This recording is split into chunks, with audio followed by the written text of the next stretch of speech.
Okay, thank you. This is a special meeting of the Newcastle Planning Board. It is Wednesday, September 27th, and we're here to consider try to put together some information, perhaps a memo to the town board in connection with ongoing concerns with regard to the 50 North Greeley application, which is not an application, excuse me, petition for a zoning change. So the town board has closed the public hearing. At this point, they graciously extended the comment period for, it was 3 weeks, but it will expire at noontime on Monday, October 2nd. So that's the deadline for anyone to get materials in, including the planning board, individuals or the planning board if they wish to send individual memos. So there's been a lot of information. We're receiving a little bit as copies, but the neighbors have apparently put together some impressive work and have hired consultants to take a look at some of the environmental aspects of the draft neg deck that's pending. And I think planning board members have looked at that as well. I've drafted a tentative draft letter, which frankly is not dealing so much with the latest issues on the neg deck, but concerns that go back to the get-go on this anyway. So I know that there's been material on the neg deck, so why don't we take a look at that first. Tom, I know you've looked at it, you've got some information on it. I know Dick, you've looked at it as well. I don't know, is Eldad on? He's not on? He won't be able to make it. He can't make it? No. And Kanan cannot make it at all? No, it's just the three of you. Okay. I thought that Kanan might try to zoom in. I know she was remote, but I told her we would have Zoom, but okay. So it's just the three of us then this evening. So that's okay. We'll push ahead. So there's a draft neg deck out there. We got hold of it just last Tuesday, was it? Just before our meeting. It came in a couple hours before our meeting. Well, actually, it was just alerted to us that it was there. It's been on the website under the town board's agenda information, so everyone can access it from there. So anyway, there's some issues here in terms of completion. Items that have not been looked at and that perhaps have not been looked at as carefully as we would like them to be looked at. And then we have, of course, this entire new study that we don't have, but has been sent to the town board from Rush. Am I pronouncing it correctly? Sure, thank you. Thank you for the shout out. So, anyway, why don't you start off, Tom? You had some thoughts on it? Yeah, I did. I don't know if you had like general ones initially, and then you want to go into some of the details or whatever. Well, what I did was, I looked at the document, line by line, as we are obligated to do. And as we are obligated to do, I found areas where I thought the document was either insufficient in its data collection, not essentially accurate in its analysis. And there were some conclusions that I thought were erroneous, not necessarily erroneous, but that I think that there are conditions here that actually in the plan which rise to the level of significant impact, which have been identified otherwise by the document, by the work. So I put together an outline of these items, and it goes by categories, by element, land, aesthetic resources, et cetera. I didn't find comments in every single category, so I just listed the ones that I did. And I have some copies here. I know that you guys are seeing this for the first time. I've got a couple of extras here.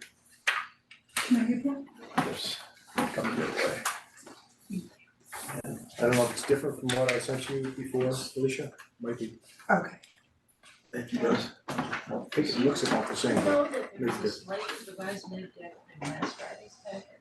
You know that? No, I was not alerted of that. That's the one they're working. Okay, well, you know, It'd be nice to have the current one. Which one? apparently there's an updated neg deck that they're working from. But there's apparently an updated neg deck. I don't know Um, that it's that changed, Okay, but it is changed on a couple points. Yeah, my view of it is that the land was considered to be okay, and I don't know how a swamp can be okay.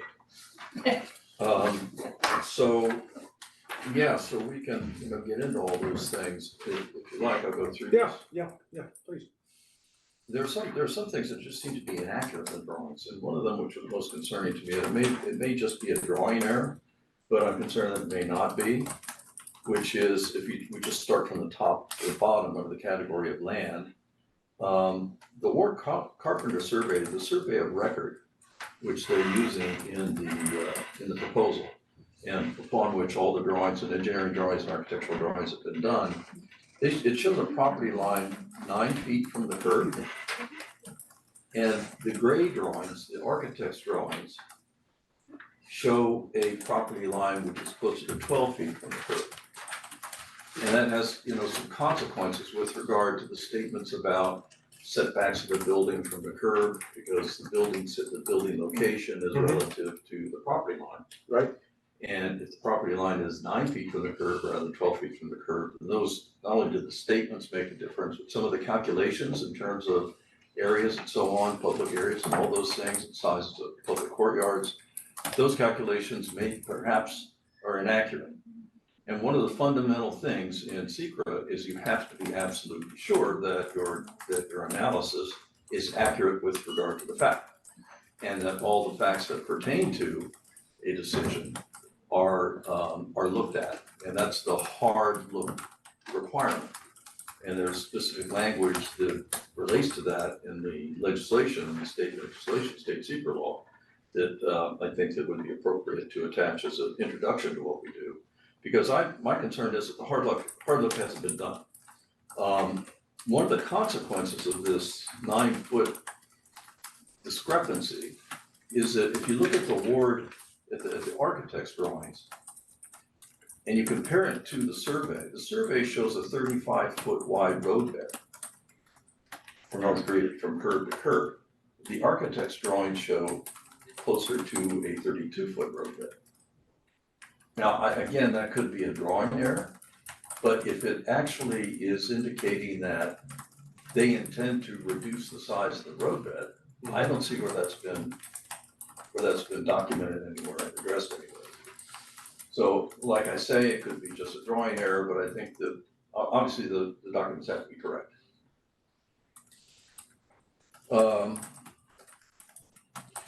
The narrative cites, this is under land category, the narrative cites, quote, that other things to enhance a visual aesthetic and pedestrian experience are in the proposal.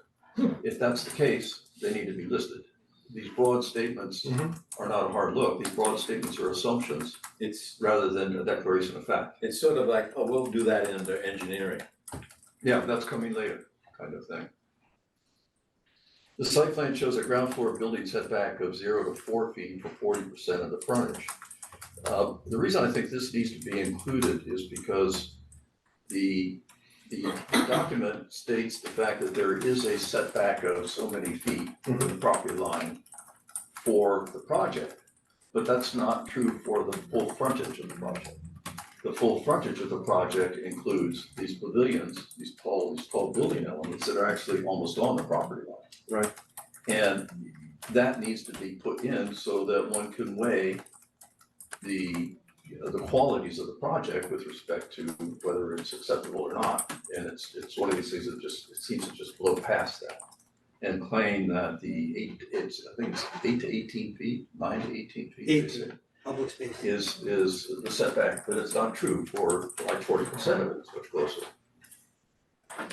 Under land, the narrative says there are 437 square feet of green roof stormwater retention on the second floor courtyards. Well, I guess that's fine, and I guess that's fine if that's true. But I think that they were gonna use those courtyards for public use, that they were going to be places for people to gather. And I'm not sure that Well, for residents to get, for residents, Yeah. for good people, residents to gather, and I don't understand how you square the stormwater retention area, because that's not a stormwater retention area if you got a pavement there. Right. And they also talk, and this also gets eventually to the green roof, because they talk about solar, there's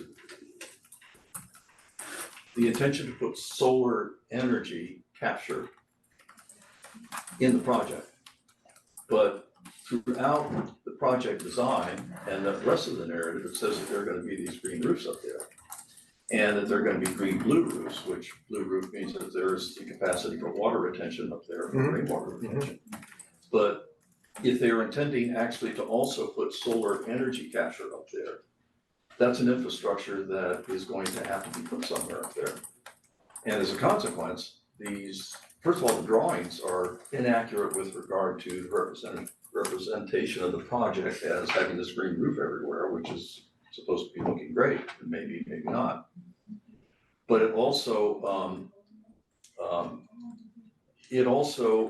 makes the numbers a little bit skewed, I think, or incorrect, if they're saying we're gonna use all these green roofs for water retention. But at the same time, we're gonna have solar energy capture up there. So I don't know if there's a solar energy capture technology that also in that surface area that captures the solar energy also is a blue roof. I mean, it seems to me that has to take away from the calculations they're using, the overall calculations for the pervious area of the project, because that's gonna be impervious area. Now, these are numbers that in the balance maybe don't make a difference to the project technically.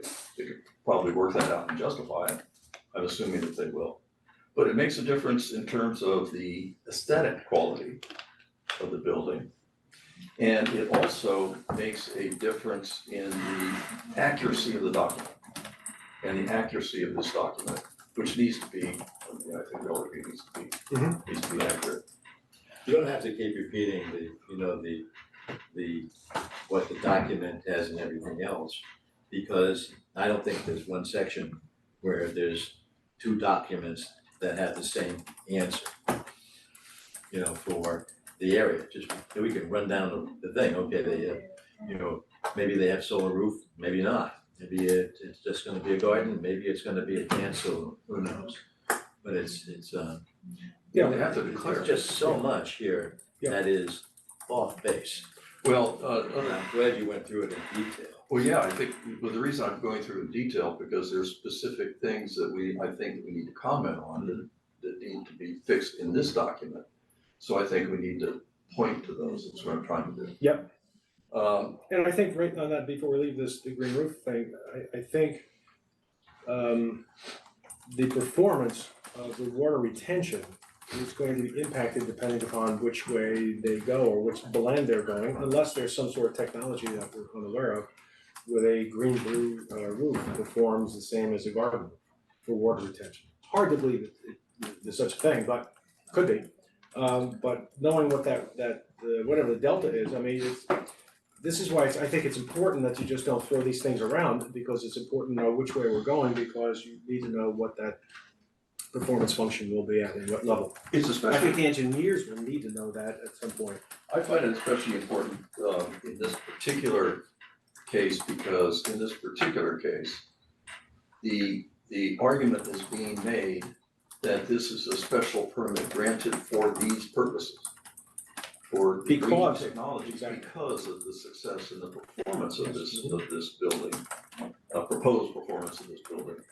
This stuff has got to be demonstrated in order to support that argument, and I don't see it yet. Okay. Oh, we just do it in the next section type of thing it's sort of like they said, oh, we're gonna have all these timbers, they're hard to burn.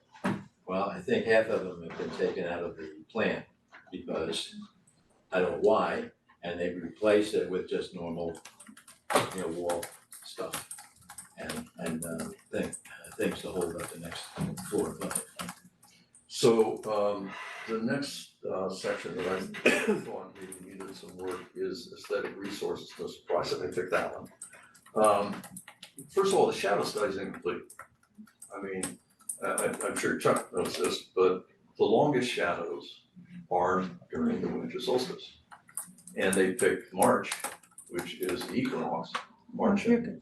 it won't be the same. Yep. They picked March, and if you look at the shadow performance in December, it's a very, very long shadow. And I don't know how that actually would lay on the specific site with the adjacent buildings across the street, but it appears it could be long enough so that those buildings might be in shadow.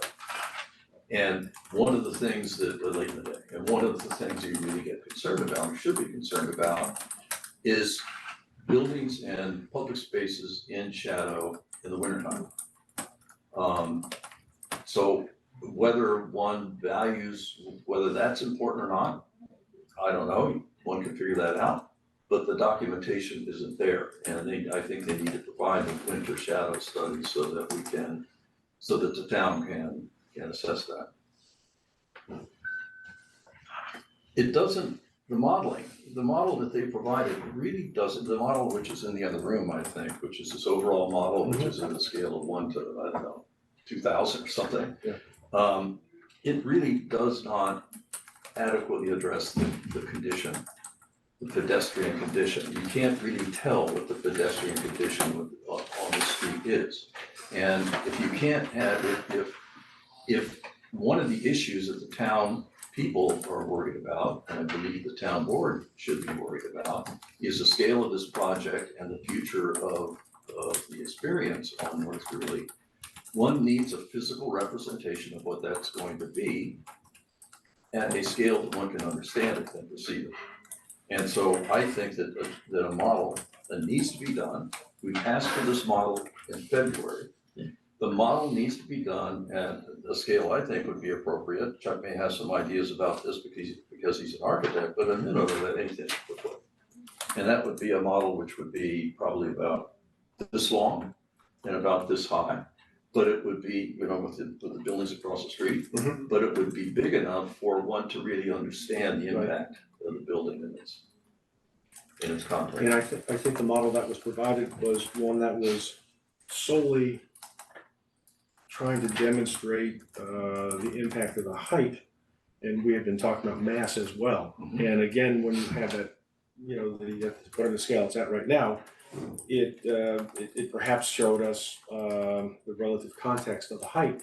But to your point, I don't think it does much, if anything, on mass. It does nothing for mass.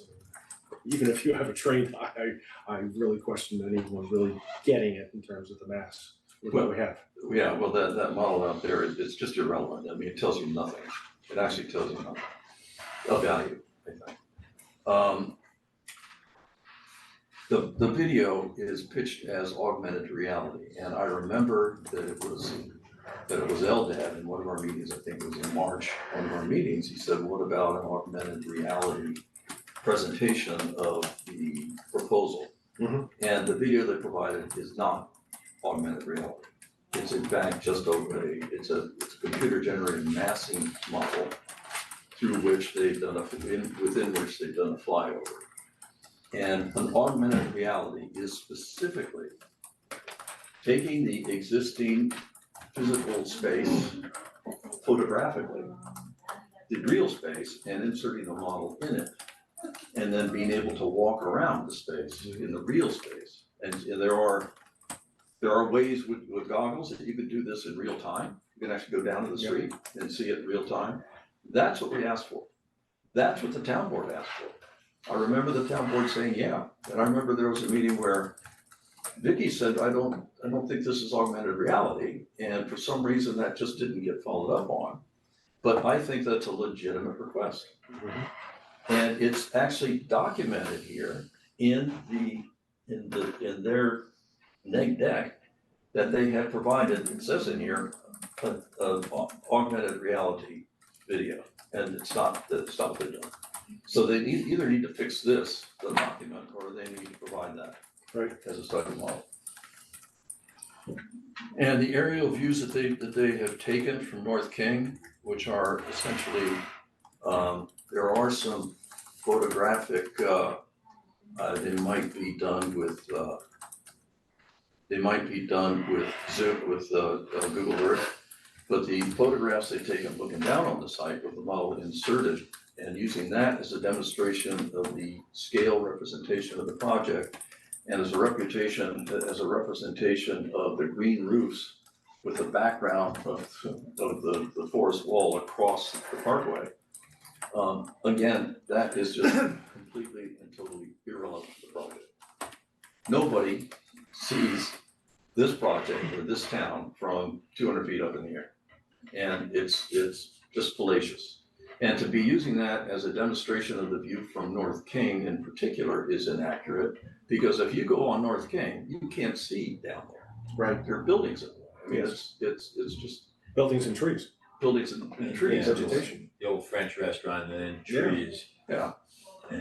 So I get the feeling that there is material in the presentation of the project by the proposers, which are done for public relations purposes, which have become adopted in this document.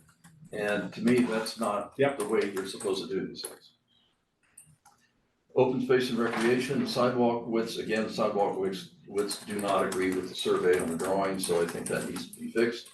And the sizes that represented the project area, so on and so forth, need to be reconciled somehow.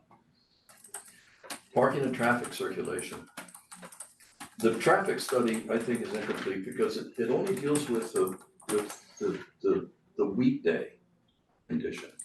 And I can understand the commuter load during the weekday, parking load demand, that might sort of skew the numbers in one direction, so you want to be sure you're looking at those and you can't ignore them.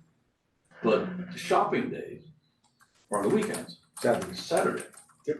And the reservoir of parking that you would be looking to understand for that particular day is actually the reservoir of parking which is around the site, not the commuter parking spaces which are over near the train station over here.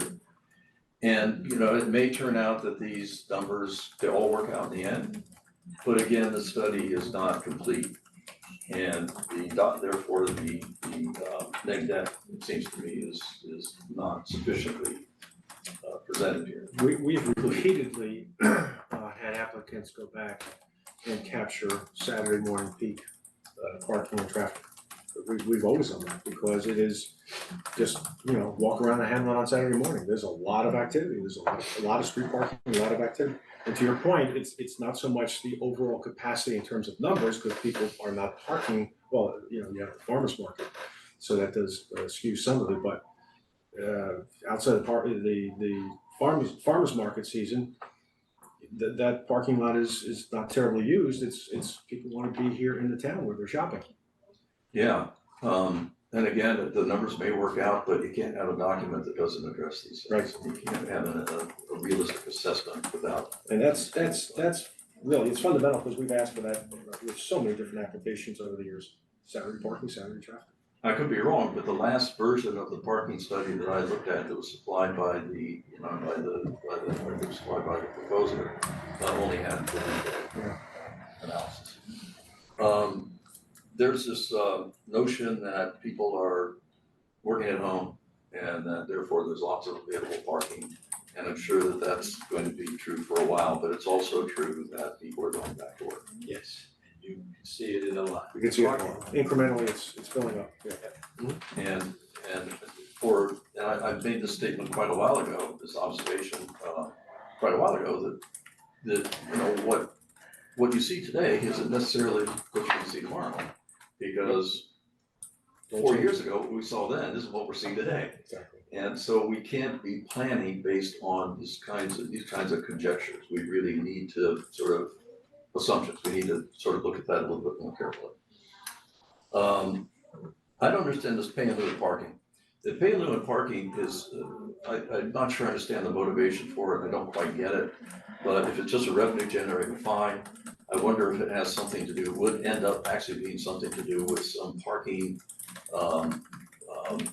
privilege or parking prerogative that this client would therefore, that this proposer would therefore have in terms of the length of the agreement, and do those spaces get locked up? I don't quite understand how that's supposed to work, maybe I don't need to understand it, but it seems to me that it's not sufficiently addressed. And then, That's interesting, because I just presumed that it was going to be some sort of down payment toward some sort of permanent parking solution, whether it was going to be a parking structure or whatever, and if that's the case, and maybe it's wrong, but if that were the case, to me it was laughable, because whatever peanuts you pick up on is not gonna get very far. Maybe it'll cover some of the striping, maybe. So I didn't get it, so I think that's a really good point, that what's it for if we do it? what's it for, what's it obligate the town to? Is the other thing I'm mostly concerned with. And then on parking, the last one here in this parking is, there's a citation of a modest reduction in parking for TOD. And that's a hugely, there's a broad gap between TOD, context. There's a TOD context which is Manhattan, where nobody has to have a car because they're on the subways. And there's a TOD context out here in the suburbs where people actually need cars to go do things. Yeah. And so, other than just go to work. So it's fine that there is a recognition of that. The TOD does make a contribution, a reduction, but to just say there's a modest, again, it seems to me doesn't meet the hard look requirement of, okay, what does modest mean here? Right. What are the numbers, what's the impact? And then, this next one, B, gets back to the survey and the road with, seems to be a road with a glitch here somehow. Do we know what is the road width right now? It's 30, well, if you Curb to look curb. if you look at the official survey, and if you go on the town GIS, Yeah. it's a county, it's a county's resource, but you go on that GIS and you look at it, it's 35 feet. It doesn't say 35 feet, I think, but you can measure it. So is that And, I'm sorry. the easement of the road? No, it's curb to curb. That's curb to curb, okay. And curb to curb on the survey is 35 feet, but curb to curb on the drawings is closer to 32 feet.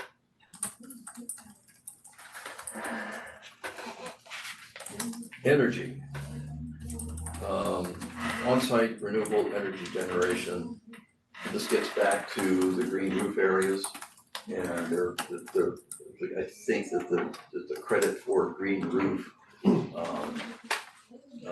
water retention is capturing all of that green roof area, which is shown on the drawing, that there's no accommodation for solar energy capture, so somehow that needs to be worked back into the formulas, not only in terms of the quantities, but the aesthetics of where do these solar panels go, do we wanna look at them?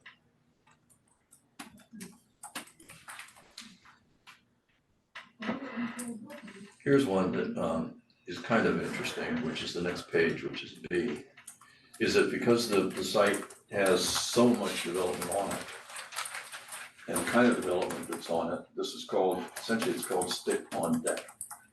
And that's the development construct where you have parking on the ground floor and you build on top of it. And the way you need to do that is because you need a proper spacing for the parking garage to make it efficient for the cars in the spaces. You need long spans for the deck above, and because you have long spans for the deck above, you need a construction type that will support that, and concrete is the way to do it. That's what they're doing here. And there's about 14,000 square feet of deck in order to get the parking under and the building on top here. Now that's 14,000 square feet of concrete, and it's 14,000 square feet of piles. Now the piles you need anyway because you got to support the building above it, but the concrete deck and not just the deck surface, but all of the beams and the steel and all the stuff that goes into that is very, very high carbon producing construction technology. Absolutely, and if it isn't happening here, is happening at a site where it's trucked in, and that gets to the point that nowhere do they really talk about the construction. I mean, they have here, okay, they have the concrete deck, that's nice, but you have the piles, and you're gonna have to dig into the water and therefore take water out to be able to work in trenches. And that's just prolongs the construction. It's just not a Tinkertoy thing where you put together. It's gonna require a lot of carbon reducing concrete deck. And that's not addressed, and to me, the fact that it's, the whole site is gonna be, or a lot of the site is gonna be upheavaled, and how can you say that building over a swamp, putting in huge amounts of concrete means the land is fine? The land issue in secret, is said there's no significant problem. This is a significant problem. This whole thing that they're gonna be doing with the piling, which they really didn't mention anywhere, the piling. Maybe it doesn't have to happen, but it does have to happen. And the other thing is, I think there's a new chart out that says that the flood area actually reaches the building. And that if that's correct, well, then they're building on a flood zone area. Right.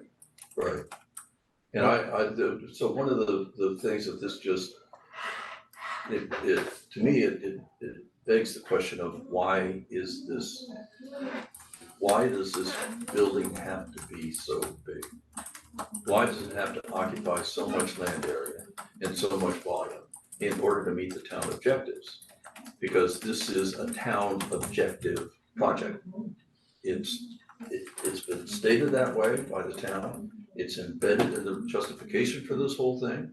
And I have yet to see an analysis which takes a hard look at the quantitative aspects of this thing with respect to how much you have to build in order to meet the town objectives. Maybe you can meet the town objectives by building less. Maybe you can still meet the town objectives of multifamily housing and all of the good things and green technology and carbon capture and all that stuff. You can do all of those things in a smaller project, which would have fewer impacts, less concrete, fewer piles, all of the things that Dick is concerned about. And what are they gonna do with the existing building? They're gonna demolish it, right? Well, there's another area where you have air issues and you have, stuff being released at a lower level, but you're gonna go down and are you gonna take up the piles that exist, or are you gonna use that cap? If you're gonna use that cap, will it support a building 4 times higher than the existing, 4 times higher than the existing building? Or will it just sort of go like this over time? So the last category, for me, this is sort of the biggest one, and sometimes it can be the hardest one to address because it's so subjective. And it's hard to find objective data points to attach to it, engineering points where you can say, oh, okay, I understand that as a fact. So, that's true, but simultaneously with this meeting, next door is the zoning board. They're meeting right now. They do this every single night. This is what they're tasked with. They make these judgment calls all the time. So, it's in our code, it's in our law. This is done all the time. It's not a freak thing that all of a sudden it comes down from heaven and we just look at it for the first time with seeker and, oh my goodness, how do we do this? These people do this every month on these applications, and these are the standards that they use in order to reach their judgments on applications that come into them. So it's not that unique. And my question is, or my observation is, to make a decision that is, let's say, inconsistent with the whole work that the ZBA has done and does, is really to cut the feet from out underneath the ZBA for all the good work that they do in terms of how they reach conclusions that, this is within character, this is outside of character. And I think this argument that, well, it's just a slippery slope, so we can't touch this, it's something, it's untouchable. It's not untouchable, not only is it touchable, it's something that we address on a monthly basis with the ZBA. Yeah, so this is a struggle, but I'm trying to get to sort of some indicators, some criteria that one can attach to community character. And working again with the document, with the neg deck, draft neg deck, and picking items out of the neg deck, and looking at those, the narrative says, this is A under 13, the narrative states that the hamlet has a variety of building ages and architectural styles, and it uses that as I don't say excuse, but as a reason to say, okay, all bets are off. You can put anything here. Therefore, any architectural style has a home here because the architecture of our community is so screwed up that it doesn't matter. That is the implication here. Bulldozers. And I mean, maybe I'm using indelicate terms, but this is the concept, this is, I think, the conclusion that one is coming to, they want you to come to, probably in not such indelicate terms, for an analysis of the project. And I disagree. I mean, I don't think that the architecture of this hamlet is great. I'm not saying that. I mean, a lot could be done, and Chuck has made one of the biggest contributions to our town in the work that he's done. But if you actually look at the town, even though these buildings have been done at a different point in time and have been done in sort of modifications of different styles, that's all true. There are some consistent characteristics in these buildings which contribute to the feeling of the hamlet, and they are the articulation of the facades, like where there are lintels and where there are shutters and where there are cornices. Whether there are shutters and cornices and lintels on every single building is not the point. Yeah. The point is, within the street wall, these things are happening, and they contribute to the character and they also contribute to the pedestrian scale of the experience. And it makes it charming to drive by or walk by. And, you know, when you see all the older structures, Right. I mean, our house is I guess 50 years old, 45, 50, yeah, just about 50 something. And it doesn't look like the houses in the hamlet. It looks like, are those ionic, or what kind of columns do you have? Or, Right. you know, some of that. So that's a different thing, and you can't really see much of that because those are big buildings and you breeze by. But in the hamlet, you don't have a lot of the mansion thing, but you have historic, charming buildings. And I think that I think the right way to look at it is that there is actually an overall unity in the individual disunities. I don't know how to quite phrase that, I'll get that right. But I think that's. Write that down, and then you're gonna get that right. There's a uniform, I'll get it right at some point, but I think you understand what I'm trying to Yes, say. I do. There's also, I think that there's a regularity to the windows. And I don't mean a regularity across the whole frontage. Right. But I mean that there's a street wall. Yep. I mean, I would picking here the South Greeley, the eastern side, which is our town street wall. Right. Each building has a regularity, and that contributes to the overall architectural community. And you know, while you're on windows, the back windows, are they gonna be soundproofed and you know, set up like the other project we have in town, which was built on an old gas station type thing? You know, and the noise that you get from the rickety rack of the trains isn't terrible, but it is discerning to some. I think that they have a proposal that has no residential windows facing the railroad. Yeah. There's another thing, which is actually, I'm gonna go to Jane Jacobs for this one.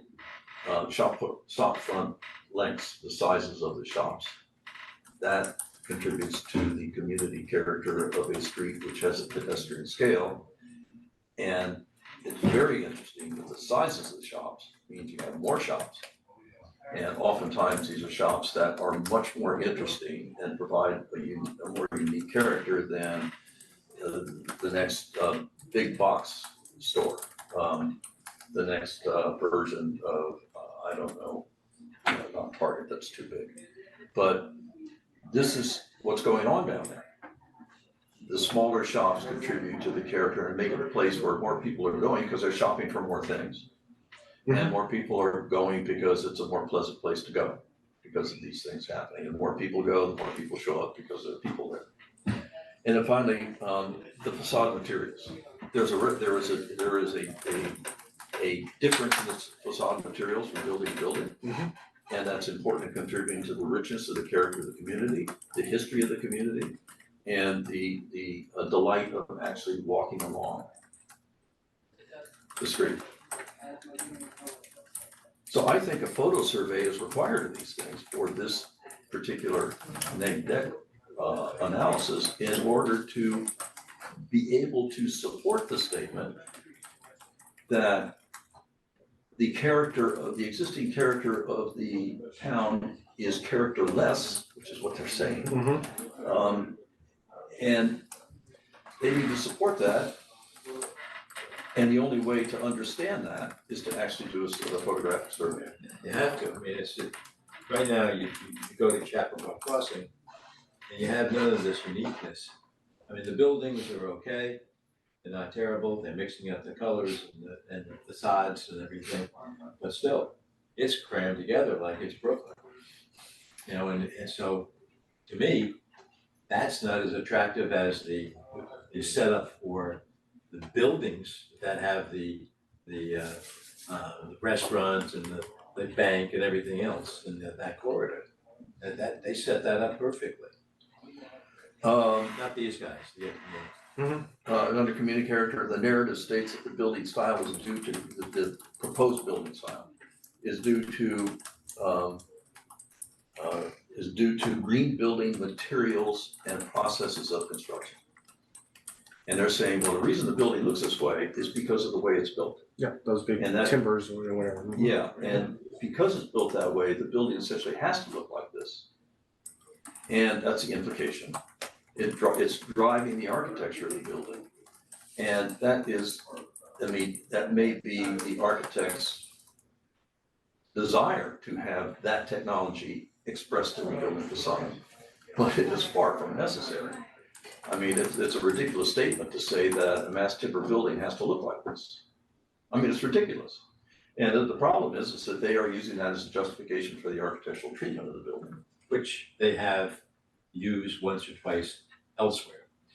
And so they don't have to really, work hard on this one in their minds. And the other part of it is they put this means and methods of construction as part of the justification for the building, the means and methods, the technology in the community character section of this document, it just doesn't belong there. Let's see, C, narrative asserts that a continuous street wall would be a detriment to community character. I think this assertion really needs to be defended by them because in light of the following, the existing over 450-foot South Greeley street wall from Bell School to North King Street is our street wall. Right. The continuous street walls admired in towns in the region. For example, places people want to go and walk, these are street walls of towns. Beacon, Rhinebeck, I listed some of them here, Cold Spring, Nyack, Hudson. These are places that people really want to go, and they're all street wall buildings. Continuous street walls, let's see, the street walls they're actually nearly universal in townscapes. This is how towns are built. And they are actually a paradigm in the current philosophy and current standards of how you build a town street. If you look at the CNU stuff, I mean, these are references that not many people know, but the consultant who came in to tell us how to build our town said, you have to do street walls. This is how this is done. And their recommendation said street walls. And I know if you say form-based code, everybody goes, oh, we can't talk about that because that was all terrible. No, it wasn't all terrible. There's a lot of good Well, stuff. it's back again in another set of words. And again, the street wall length can be mitigated by some of the things we talked about up above. Applied architectural design and good planning, that's how you mitigate a street wall. Now, you don't, the problem, not the problem, the challenge is presented in this particular project because you're building a 350-foot long street wall all at once. The way street walls typically get built is over time. Right, of course. You know, a building which is this big, a building which is Yep. this big, this tall, and that's what gives the charm to the street and gives you the variety of shop fronts and variety of tenants and, you know, all those things. And which make it a variety wonderful of place to live. flowers that they plant and things like that, and decorations on their trees. All the treatments, yep. That can be designed into a 350-foot long street wall Yep. that's done in one project. It's a easy thing to do. I mean, it's not a big challenge. And the skilled architect, you know, one of the things you could do is you could, I mean, I know a developer's not gonna do this, he drives himself nuts, I mean, he'd never do this, but take a 300-foot and assign this frontage, this architect, this frontage, this architect, this piece of this architect. And let Chuck, Chuck, he can wield the baton to make sure everything comes out right. Yeah, we need models, where are the devices that we use to bring the models? The narrative also asserts that the proposed 4 building masses, they do not impact community character. I really have trouble with this because it would be important for me to accept that statement to find 4 other building masses of this size that are up to more than 50 feet high, that are up to 135 feet long. Yep. And up to 30,000 square feet in size, that these 4 building masses actually are represented anywhere in the existing community character. And so for the suggestion to be that this doesn't have an impact, is to me, it's just fallacious and it really needs to be defended. And I don't think it can be defended. Yep. How long is the facade on, you know, the school right across the street? That looks like it's 120 at least. I have no idea. But that building was nice, that's still a nice building to look at. So Well- it fits more into the walking thing Mhm. than, you know, trying to say, oh, yeah, we've got other things that are just like yours. No, you don't. So just to finish up, Well, before we leave that, is it appropriate, you said there's nothing else within our town. But what if we took a look, say at a neighboring town, and said, this is what happened or happens if in fact you do put something in the middle. I'm thinking of Pleasantville, and that large building down by the post office on the corner. And, you know, that, in terms of length, I think it's comparable to this, maybe not quite as long as what we're proposing here. I think it might be higher, I think it is higher than this. But and again, there's a lot of upset now in Pleasantville where people are very upset because that's not what people thought Pleasantville was. So, they've gone through their moratorium and people yelling and screaming, et cetera, down there. But this is what happens when you have something, can we bring that in as an example? well, I think that they should. I mean, That's what I'm saying, yeah. yes. I mean, I they think should. perhaps we should suggest that would be There's like a something. comparable. Exactly, because as you say, there probably aren't any comparables within the town. So take a look at neighboring, contingent areas. The only one is Conifer. And I think that Conifer is in a location which makes it inapplicable to this argument. And it's an anomaly in town anyway. Nobody could say that actually is part of the community character of the town. Yes, it was Yes. imposed on the town. Yeah, that's right. I mean, Yeah. and it's It was imposed on us. still got a lot of green around. So, right, and so just the very last one, the project proposes a 4-story, 100,000 square foot, that number is approximate. 350-foot long building in a single architectural style. And I cannot for the life of me see how that in any way is not an impact on community character and a significant impact on community character. Assertion that massing, they're asserting that the massing of the building, the way it's being massed and articulated, the massing articulation will diminish the perception of the building size. Doesn't address the effect of uniform architecture of the building, which makes the building one building again. So you can see it as one very big building in the context of. Yeah, and that big building takes me back to, you know, the whole statement that, oh, this is gonna be a zero carbon building. Oh, that's nice, but what about the construction materials? What about the demolition that they're gonna probably do? What about digging ditches to get to the caps of the pilings that are there, hoping that maybe they'll still be usable, but I don't know, that extra weight's gonna be a problem. So, you know, I look at this and say, they're making a mess. This is what they're doing. Well, I mean, I asked this in my note here, but maybe you guys can help me on this. This is being portrayed as, meeting town objectives. And the features that are incorporated here, I think most people would say these are desirable features. But is it special and peculiar to this parcel of property? Is it peculiar to this particular proposal, this structure? And anyone I've talked to has said, you can build this, I mean, that's fine, you can include all these features anywhere if you want to include these features. It's not something that is unique to this particular parcel, and so therefore, I still have this, I'm still way behind you guys. I still have fundamental issues from the get-go in terms of this is being used as the reason why this proposal should leapfrog our zoning by 2 stories. And we don't care about some of the other impacts that we might have here. We're not gonna look at it as carefully because it's meeting so many objectives. And the environmental objectives of construction type, features of the electric, fuel, et cetera. It's just, some of these things are getting, I guess, very close to being incorporated in the state's building code. But whether it is or is not, it's something, if we think this is desirable, why are we just earmarking this one parcel if we think this is what we wanna see, if these are desirable and useful features? So I don't get it. I never got it.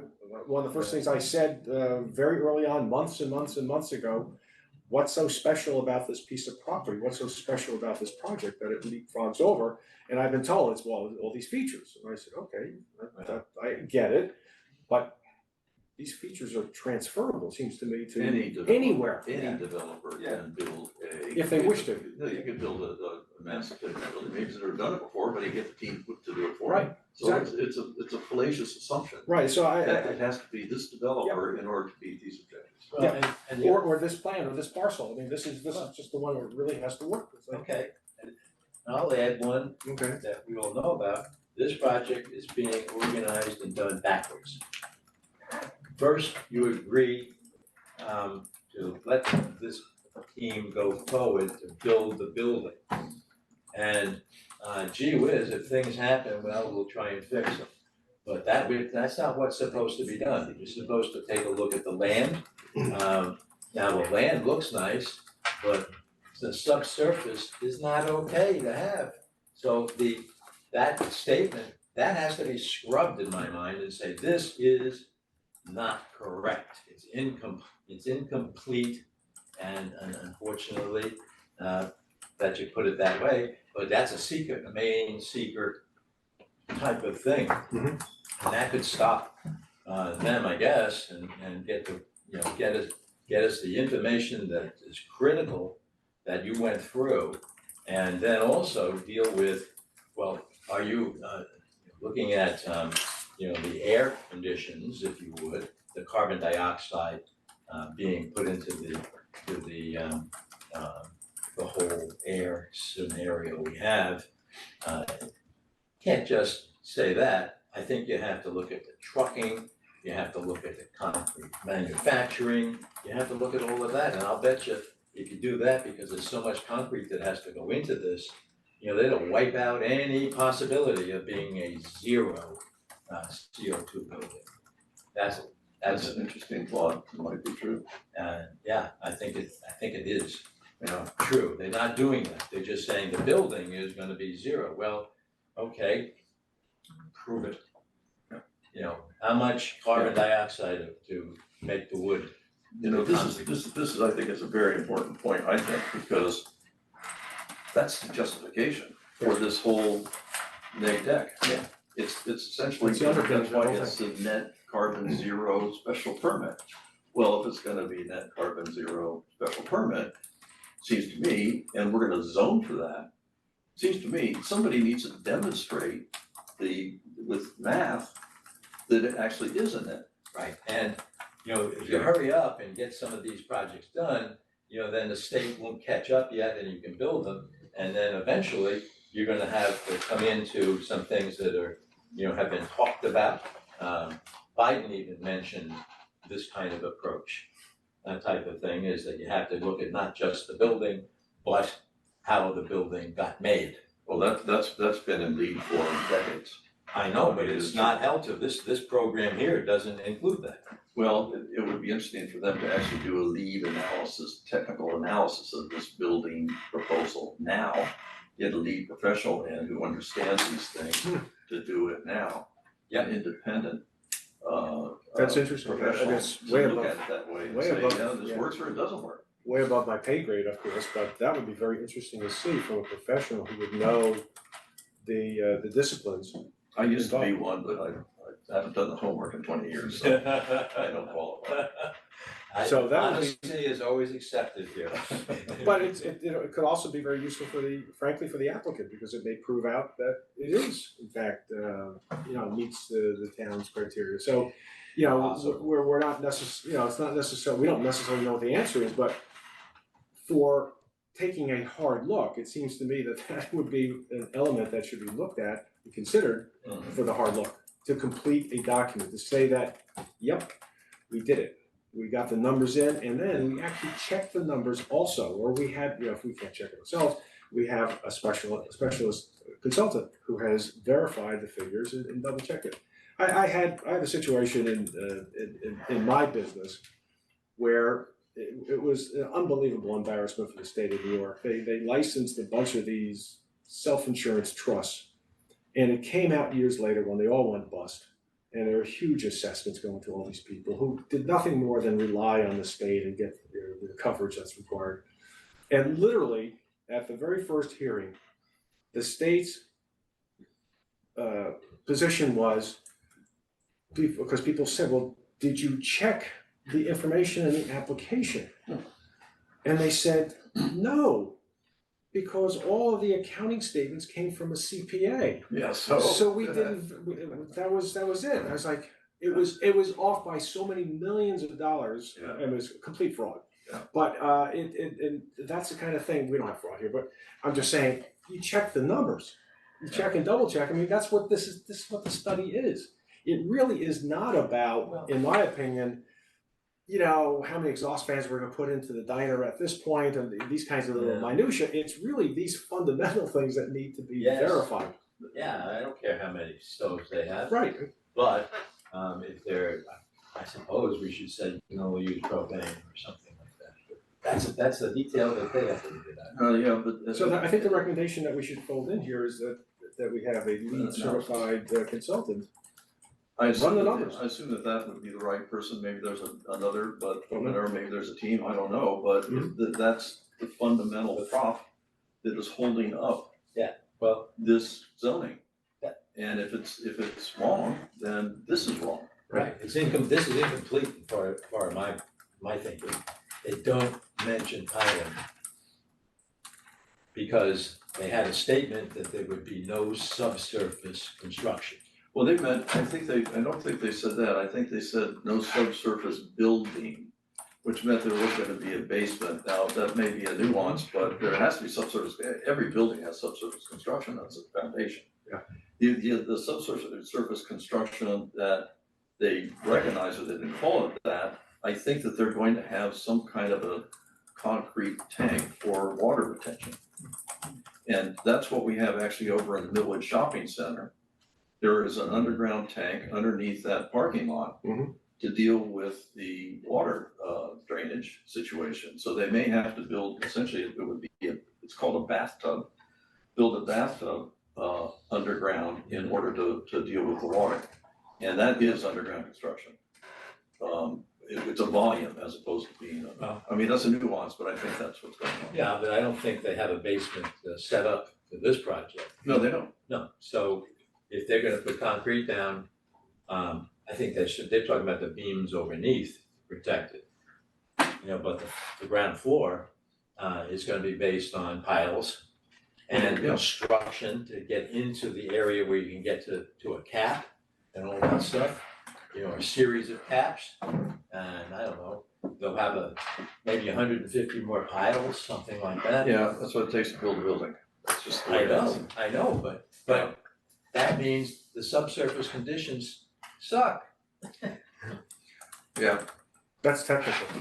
That I could follow finally. So, Not everybody awake anyway. so you had some thoughts about the zoning process that you wanted? Well, yeah, I had, actually, I've drafted a note that you know, if you guys agree, we can write it, if not, I'll write it myself, I don't care. But I would be interested in comments in terms of, you know, the accuracy of all these statements, or most of these statements. But, before we leave this, I think it would be good in my note just to go through some of the specific concerns that I have with the proposed legislation. I mean, it's kind of consistent with sort of the technical discussion that we've had. So, again, last I knew, unless it's changed again, the proposed legislation was making all these provisions for off-street e-bike and scooter storage. This makes no sense to me whatsoever. And as I say in here, has anyone been to Manhattan recently and navigated the streets and the sidewalks with e-bikes and scooters at this point? Yeah, The hard to- delivery couriers, it's hard off to the get charts. past the articles. Will these e-bikes and scooters, will they be licensed for public roadways, or instead are they going to be used on the sidewalks at the peril of pedestrians? What's the plan? I mean, they just, you know, just say we're gonna have e-bike and scooter storage, why? By the way, I will tell you right now that at least one really leading, I don't use them, but leading insurer of multifamily structures will not insure a structure where there are these things stored because of fire now. They're done. That's So it. Yeah, good point. it's becoming very much a prevalent issue. There's something in here where there was a language under utilities and services that if the undergrounding is not feasible, as a quote, adequate fire suppression must be incorporated into the roof structure of the building. Why would we not have adequate fire suppression in the roof, no matter what? Whether your wire's outside or underground, above ground, or otherwise, it's fundamentally critical. This whole, I mean, I get really worked up, of course, on parking. I'm probably the last one getting worked up on parking, but it's critical as far as I'm concerned. But you know, there's this mention that under off-street parking and loading, that if no on-site car share is provided, then there's no diminution in the requirement for parking. But it doesn't really give a metric for it. Does it mean that there's just one share card, that's sufficient? Is there a higher minimum? You know, what's the justification for the drop in parking requirements with some on-site car share? To your point, it's one of those things where, what's the number? What are the numbers that give us the information to support this? I didn't put in here, but I've talked to this a number of times about this. You know, the car sharing also anticipates that, you know, you have a change in the way people operate and live in the hamlet.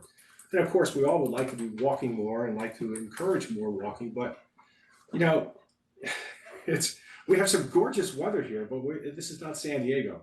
And we have weather here that, I mean, we just had a miserable summer, heat and humidity, no one's walking this stuff. You know, we have winters that are cold and windy with snowfall. My favorite is, you know, the 38-degree rains, you know, that we have in January, February, March. This is not walkable. There's not going to be this change in the way people live because, you know, this is going to be walkable. And that also begs the question, where are we walking to? How many times can you go to the jeweler? How many times can you go to the gift shop? We don't have anything yet in this town, in my opinion, that's going to really draw people into the hamlet, draw people in the hamlet to the there. We've talked about that before. Nothing new, I mean, Yeah. Sarah Lawrence gets a good crowd. type of thing. Susan Lawrence, Sarah Lawrence gets a different credit. Sarah wants a very costly to go to too. Yeah, I can't afford coffee there. Yeah. There are issues about the shared automobile stuff that, you know, I can't resist, from just my background in observing in terms of, you know, who owns these vehicles? Who's responsible for the vehicles? Who's insuring the vehicles? Insurance is a key. How is how is this all gonna be monitored? Is the HOA doing it? Is there going to be an HOA? Is it the managing agent? Is there joint and several liability? How does a driver who, by the way, does come up to town and doesn't have a car, therefore doesn't have an auto policy, how does he get insurance? In the event that whatever the HOA or the managing agent supplies, like Hertz, you know, minimum statutory limits, how does he get protected? How do the victims get protected? This whole in lieu of parking, again, I don't understand what it's for. My guess was that it was some sort of token down payment toward, so people could say, look, we're really looking at a parking structure and that's why we're doing it. I don't get it. I just don't understand it. So, and if that's the reason, that is just not a very good solid argument. Section 13 of the zoning code, proposed zoning code, talks in terms of suitable public open space shall be provided in connection with ground floor commercial uses. Two things there that are problems for me. But suitable public open space, how's that defined? Shouldn't it be a metric somehow based on the size of the building and the size of the frontage or the streetscape? What is the right number? And not suitable, what happens to the next applicant when it's not suitable? Again, I'll get back to this later on, but my focus on this is that we're looking at this one parcel and we should be looking at this whole corridor. But in any event, even if you're looking at this one parcel, what's the requirement? So if this project doesn't go forward and this is flipped over, what's the new suitable public space on the street? So, can we address that for a second? Absolutely. So the suitability of, I think that what they're referring to are these, quite frankly, they're just leftover space on the Right. sidewalk from their design. Right. That's all it is, as far as I can tell. Yeah. And then they're claiming that as a public gift for the public open Right. space. If you actually understand the design of public open space, and there are books written on this too, William H. White wrote the Bible on this. Those are not suitable public open spaces. They're leftover spaces. And so we get back to attaching to assumptions that are being made, Yes. attaching real criteria Exactly, and an analysis, a hard look Yes. at what that means. exactly right. That's my whole point. Suitable, how is it defined? Yes. Is it square footage? Is it, you know, and by the way, wouldn't it be good to let a developer know in the future, this is what we mean by suitable, so that they don't come in for an application and find, it's not suitable, we'll clap louder if you get closer to suitable, et cetera. It's just nuts. I would actually ask the question, is it necessary to have this open space anyway? I mean, does it really need to be embedded in this project to have these carve outs as places where, you know, you call it open space for the public on a sidewalk in Chappaqua? It just, for me, it doesn't have the density of Right. pedestrian activity to warrant it. There are plenty of open spaces right around town anyway for people to go. There's this wonderful park, which is next to Susan Lawrence. I think it's next to Susan Lawrence or the building next to it, I forget. I don't think it's a requirement. It should be a requirement. And if you put it in there as a requirement, then it becomes a justification for this project. And to me, it really shouldn't be a requirement because you don't need it. Well, And you put it in there, and then the next guy comes along and says, okay, where am I supposed to put this? What's a suitable open space and where do I put it? Do I have to have it? Yeah. To me, it's sort of making up something in order to justify the project. I'm not saying that suitable open spaces aren't great, but if this is suitable open space, it needs to be demonstrated somehow, Right. by some criteria. I guess, and again, I continue to look at this whole thing as something that we should be looking at is a full corridor and not just this parcel. Yeah. Which really galls me.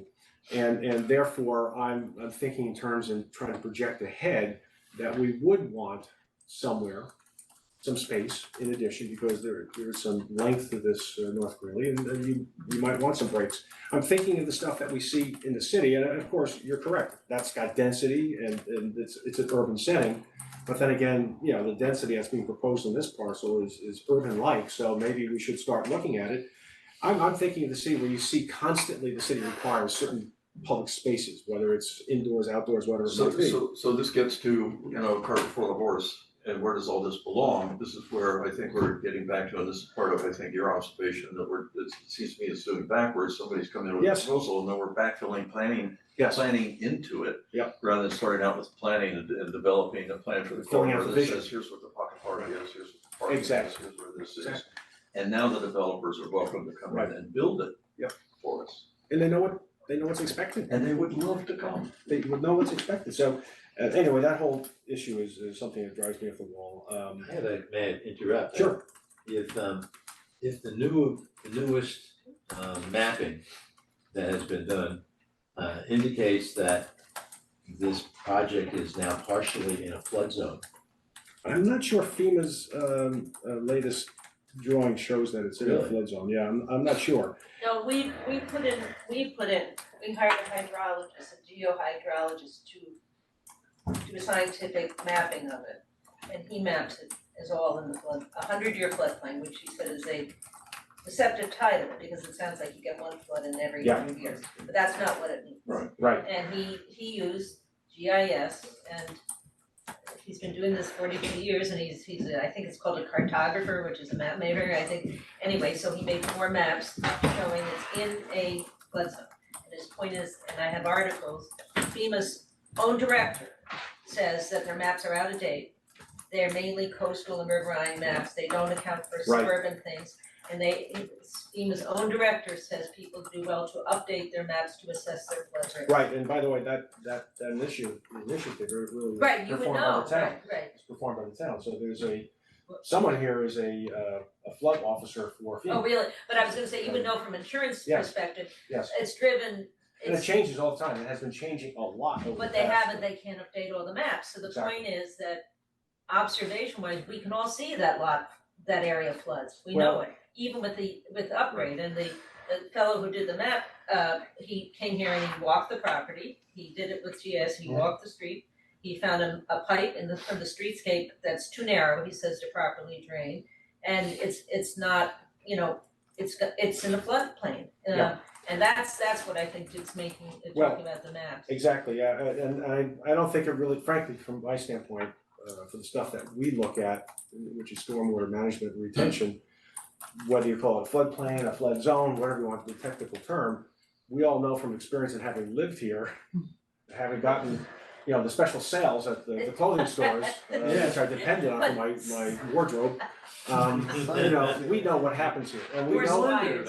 And we know what the Corps of Engineers did, all they did was they pushed it down to the sawmill, and that's why they had to redo the sawmill parkway, because they just keep pushing the water down. But also, I think. Excuse me, I'm just wondering, can I talk since you guys are freely taking questions from the floor?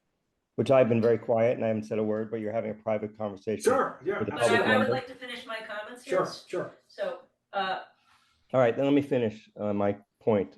I just want to ask a question. excuse me, I'm speaking. No, you were speaking, I actually, interrupted you and I asked if I could speak, and I thought I was told I could. Please. Yeah, we'll let her Was I finish told- it, yeah, If let's I'm be mistaken, I polite. apologize, but I thought I was recognized. Okay. No, you weren't, actually, she was finishing, we said we would recognize you. What I was Yeah. gonna say is You're that welcome. after the infrastructure, I think it was Hurricane Ida, I'm not quite sure the name, in September 2021. Yeah. The flooding went up to the intersection. South Greeley flooded, went up to the intersection. And then, you know, the rain stopped, had it been a little more rain, it would have been beyond the intersection. I mean, that's just the way it goes right here, that's all I was gonna say. Yeah, okay, yes, Mr. Feinberg. Yes, thank you for letting me talk. I have a question because I don't really understand. The two people sitting behind you, is this a public hearing where they're supposed to participate or where they are supposed to just listen? Because that was my intention of listening. What we normally do, this is a discussion among planning board members, but everything we do is out in the public, obviously. And before the meeting, there was a question as to whether or not we would be calling on people, and the answer was yes, if someone had a comment, a question, we would take it. We do this actually quite frequently, even if it's an informal discussion. So for the most part, it will be us blabbing. But there are times where frankly, people raise their hand as you might and just say, wait a second, that's not the situation. Well, I Here's just want to something else. express I want to just express my concern. You have two people behind you who have a vested interest in killing this project. And therefore, I think that I worry that their point of view is being expressed without a counter point of view. Oh, my Lord. Well, Is that not true, Ms. get- Ferguson? Are you not interested in killing the project?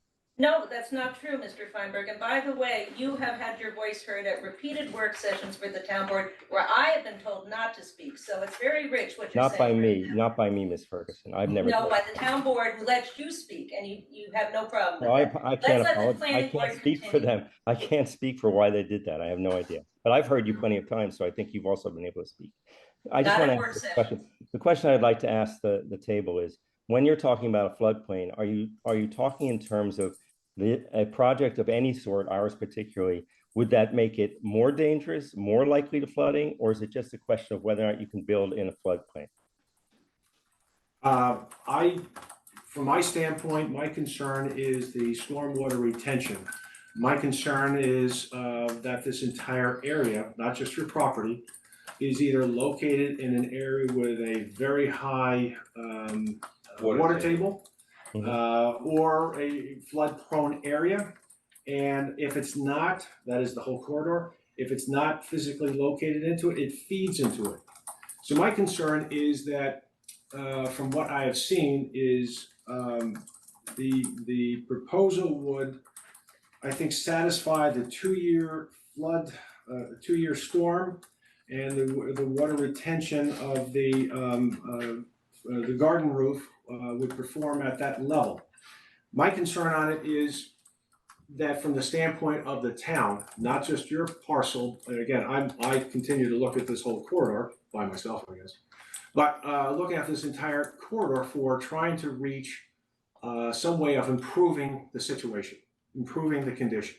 And that would mean that from my perspective, and we've done this very often, is to try to not to impose ridiculous standards, but to try to upgrade the requirements and the enhancements, maybe get up to a 5-year, maybe get up to a 10-year in terms of stormwater retention.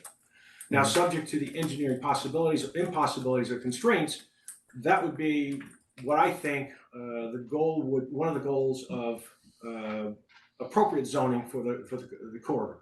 I think what the town continues to do, kick the can down and not look at it, is wrong.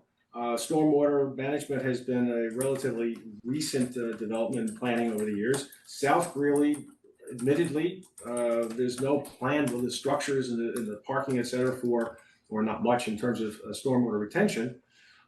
That's built.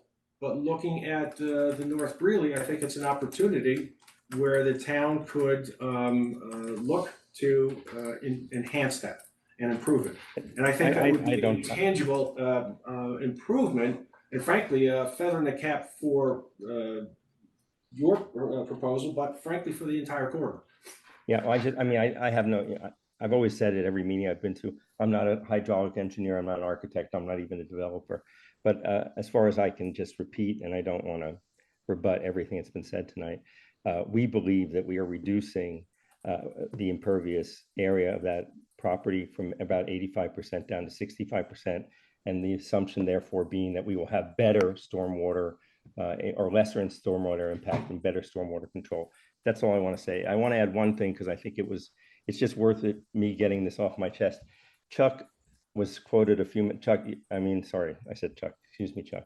Tom said that we should put together a plan for the entire corridor, tell the developers what they want, what we want to see, and they would come. And I have to just say, absolutely, that's how I got started in this whole project. That was the essence of how the form-based code was explained to me, and that was how we began to participate. So from your guys' mouths to God's ear, unfortunately, that's not the regime that we're working under or any of the operative constructs. It's just not what happened.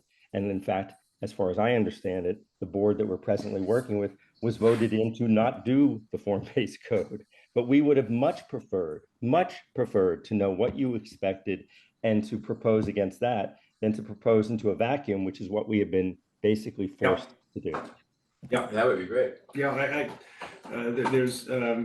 think we have articulated over the months a fair amount of sympathy for your plight in the application because of, again, the form-based code went away, and from my perspective, nothing else was really substituted.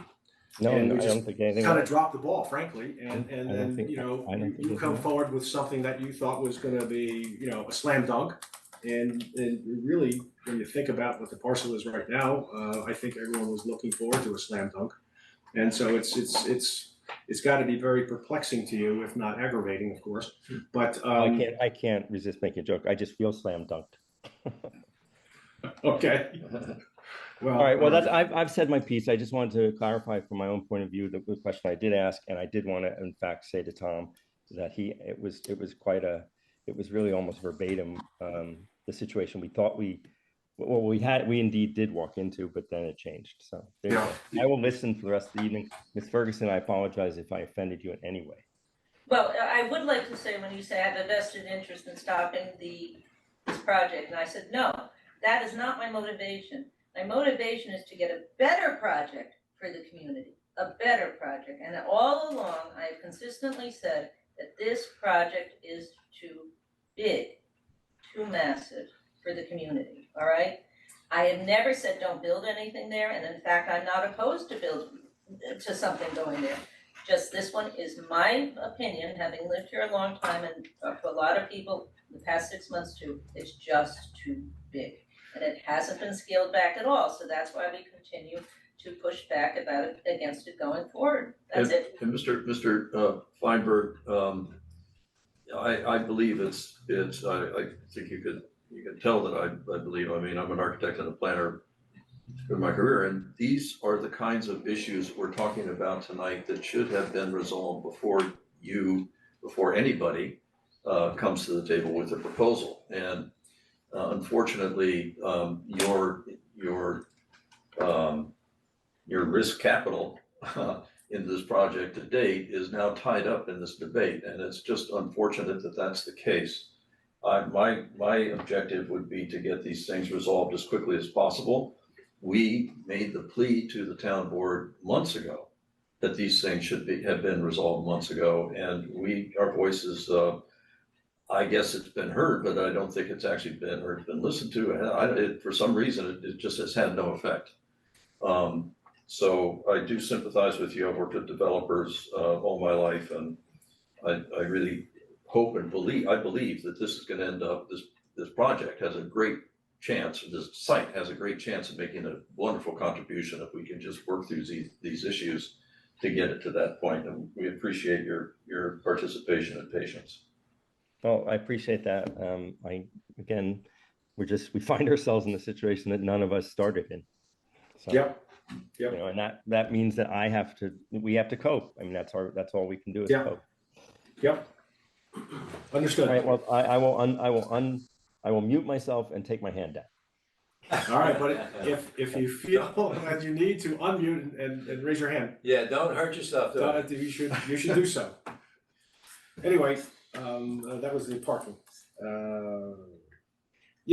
I don't, again, this goes back to the earlier part of my document here. Again, to this point, the town has failed, in my opinion, to put together a strategic plan, to put together a vision. We talked about this 6, 7, 8 years ago, whenever it was, when the first committee was convened, and here we are. So, and this is what happens, a real life, developer and owner gets caught in here, and now we start fiddling around with, well, maybe this, maybe that, and this should have been done, long ago, and could have been done, expeditiously and inexpensively. One thing on here, maybe you guys can help me about this. Somewhere that said that the minimum setback for the curb should be 10 feet. Is that wrong?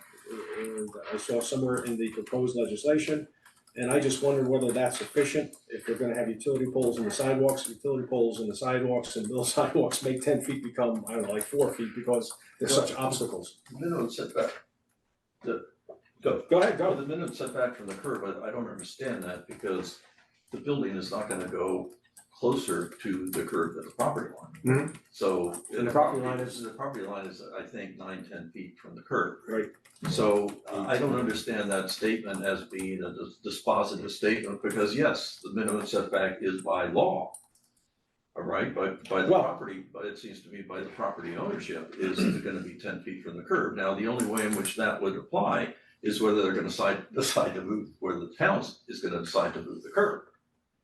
Change the street width Mhm. one way or another, and that doesn't apply to this proposal.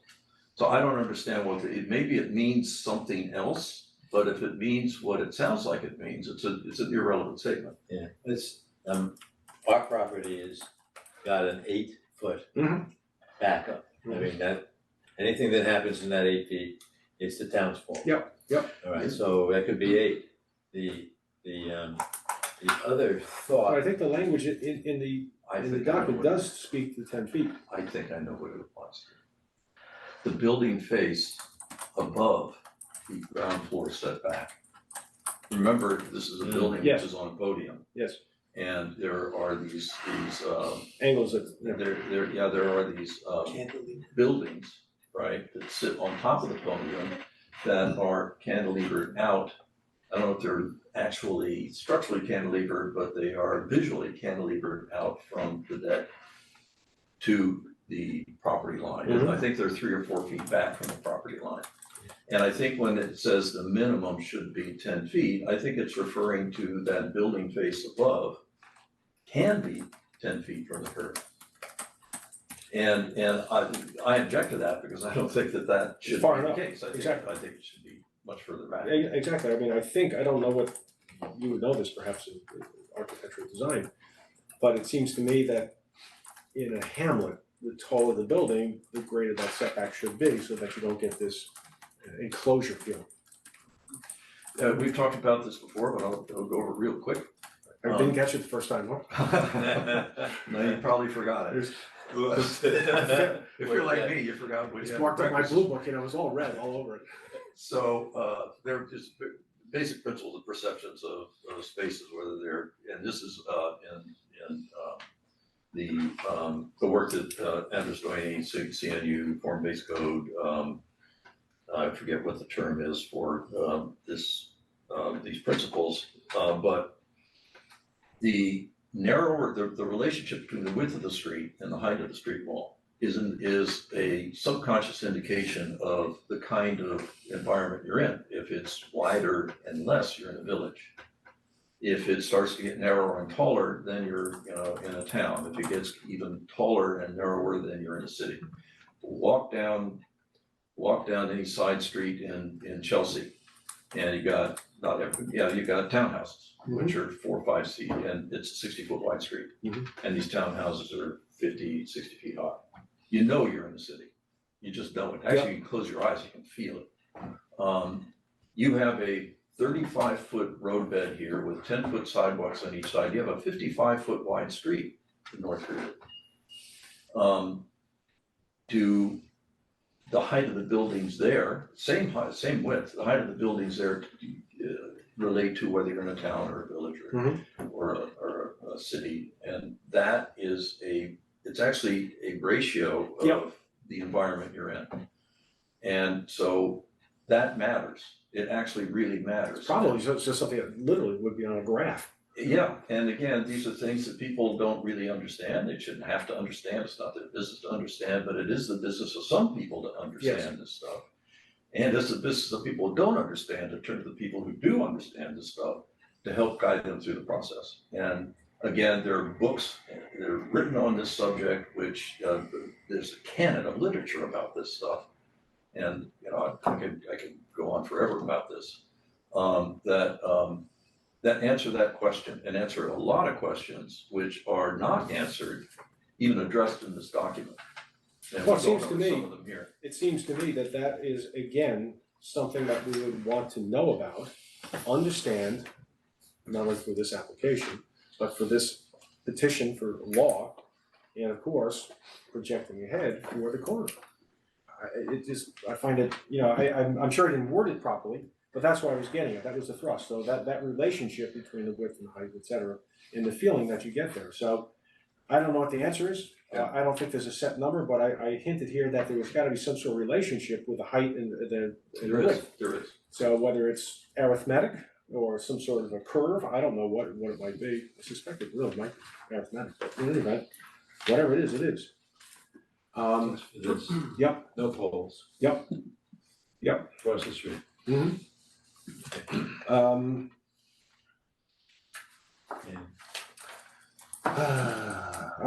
Again, we've talked about this so many times, but, the document, under section 4 of design, it talks in terms of various strategies to engage the streetscape, and those are all terrific. But it fails to include one of the most critical ones, and that is the main floor, the main opening, the main doorway should face the street, whether it's residential or commercial, and not be, for engagement of public safety and activation of the street, sidewalk, that's what it should be, not just on this parcel, but the whole corridor, that's the way you do it. It's crazy. There was this prohibition in the draft law against residential locations on the units on the ground floor. If the developer doesn't want to put them in, that's fine, but I don't understand why we'd put a prohibition.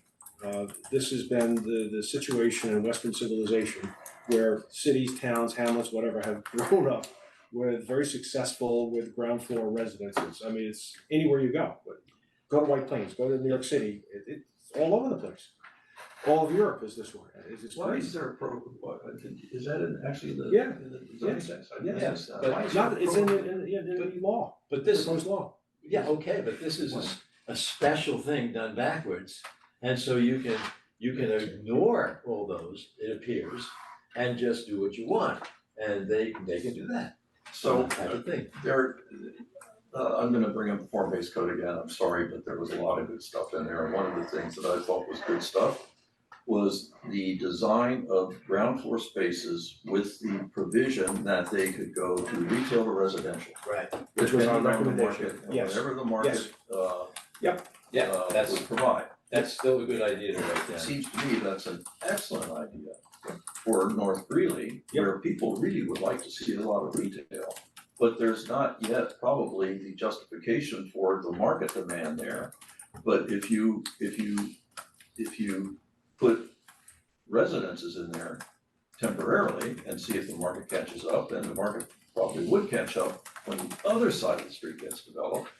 Then you get the retail street, and if it doesn't work, at least you have stable tenancies on the ground Absolutely, floor. and we made that recommendation, I think, during the secret work on the form-based code. And we concluded, we didn't have the crystal ball, that there's so many things going on in the economy, so many things going in the commercial and retail world, that why would we impose this requirement on a developer and hamper in any way, shape, or form the success of a project? Mhm. So, and I think, I don't recall, Tom, maybe you can recall, but I think that you and Eldad decided that it should be like a 14-foot ceiling would be optimal, because it would work, it's not too tall for residential, and it's okay for commercial, it might work, and that might be the number that you would, put in your zoning to say, this is what we'd like to see, then you have the flexibility. I really, in that, Well, again, you gotta go. I'm looking at the clock. Yeah. And Me too. my concern is that we're going over things. And I think there's two things that we might wanna do. One is to lay out how we're gonna get this done. Mhm. And then secondly, have comments, 10 minutes maybe each from our two guests. Cause I know they've done a lot of work that's pertinent. So. I cede my comments to Chuck. Whenever there's a break. Okay, you still get 10 minutes even though you. Don't go for 20. Yeah, don't call me up, Oh, okay. don't call me up at 9:15 though, No, because no towers of time. So, we should do that, How do you wanna do it? I don't know, how do we wanna do it? Tom spent a fair amount of time putting this together, a fair amount of time putting this together. Mine is very different in terms of, Tom's very technical, he's talking about the seeker, he's talking about the neg deck. I'm still yapping about the process, where I think fundamentally, I find it very disturbing that once again, for I don't know what kind of reasons, but once again, this town just seems to be unable to finish a project. We just don't get to seem to put the ball over the finish line. We were charged with looking at the hamlet and move from this to that, but why?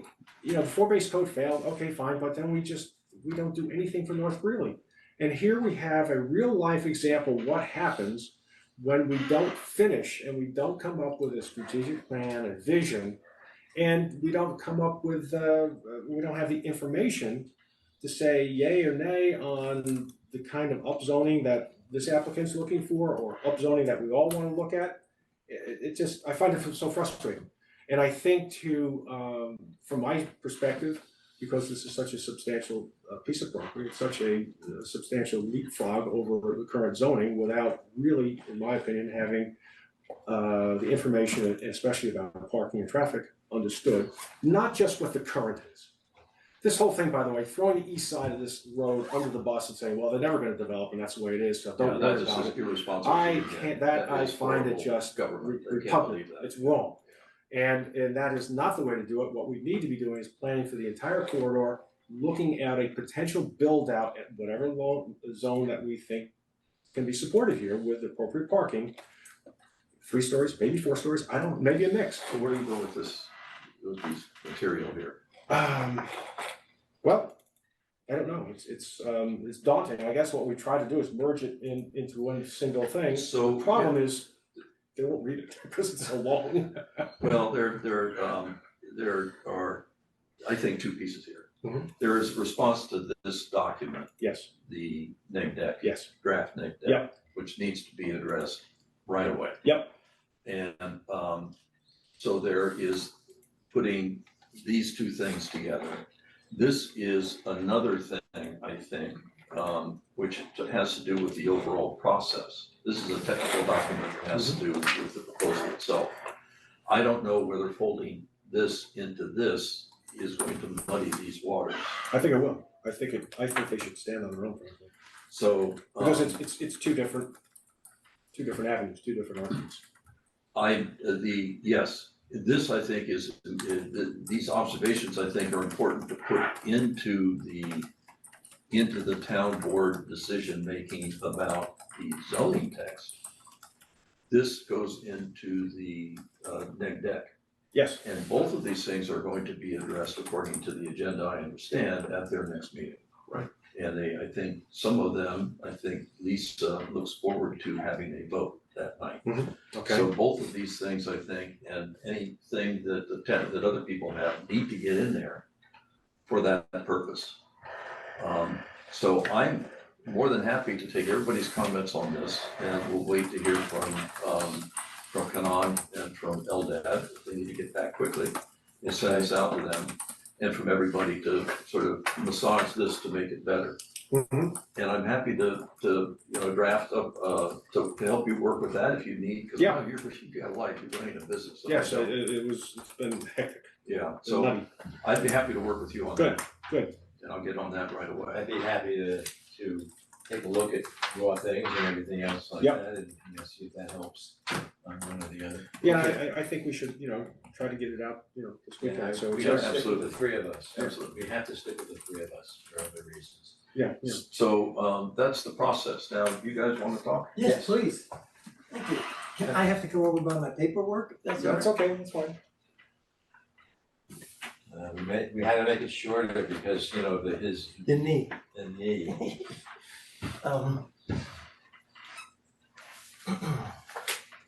There's some stuff that you were talking about as far as public space and sidewalks. And I've outlined, this is just leftover research, but that little triangle is the so-called public space. Right.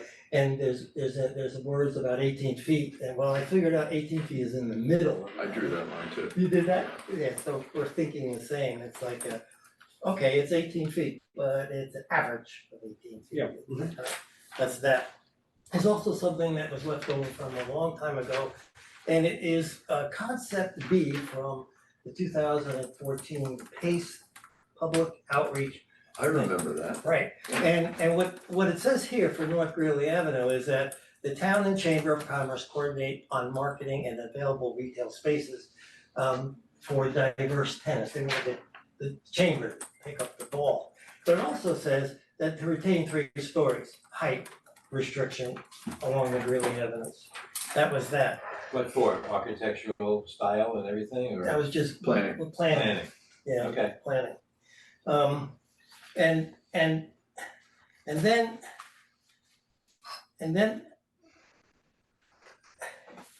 then I have a paper here, I don't know who's got, oh, here it is. I have a thing that for all these months, we've been talking about parking and traffic and heights and so forth and so on. And what you said was, this is basically a climate thing. This is a thing to reduce emissions. It's a construction type that is good for the planet. It's climate friendly, carbon neutral. I'm using all the words that are in this so-called carbon neutral, negative carbon, blah, blah, blah. Well, you mentioned a life cycle analysis person to come in and take a look at this building as it's proposed to establish the life cycle of this building, which means, and this is the chart of life cycle, you look at the raw materials, you look at the mining of the raw materials, you look at the transport of Transportation. those, you look at the manufacturing of those raw materials, and then the transport to the site, and then the construction and installation process, that's all we are. That happens to use a huge amount of fossil fuels. It happens to emit huge amounts of carbon dioxide into the atmosphere, which the Supreme Court says is a pollutant. And so what people have been doing is they've been, the consultants, the lead people, and the people that are now looking at life cycle carbon footprint. We've looked at the building footprint, but we haven't looked at the carbon footprint of this building. And so what I thought about is there's gotta be something here that establishes a metric, standard, a go-to set of data that we can design around, that we can build around. And it includes the 3-dimensional stuff, but what it also includes mostly is the carbon emissions and the life cycle of a particular footprint. And we've been calling this thing Bigfoot. I didn't realize how big a footprint the carbon footprint is on this building. And so what I did is I went into the building records and I dug up the as-built plans for the Rite Aid building. And I looked at what it was built on, and Dick is correct in that it is on a swamp. And these are the pile logs. And how the depths of the piles and what the cutoffs are, 7 feet below grade, 7 feet for the cap, on mostly everything. But it also shows, and I'll just show it to Tom real quick, it shows the grade beams on the section. You see the elevation? Yeah. And so, you know, it's a proven, we know there's grade beams involved. And there's a 4-foot grade beam on top of the cap, we're down 7 feet. And what's upsetting me is that we're in about 3 or 4 feet of water.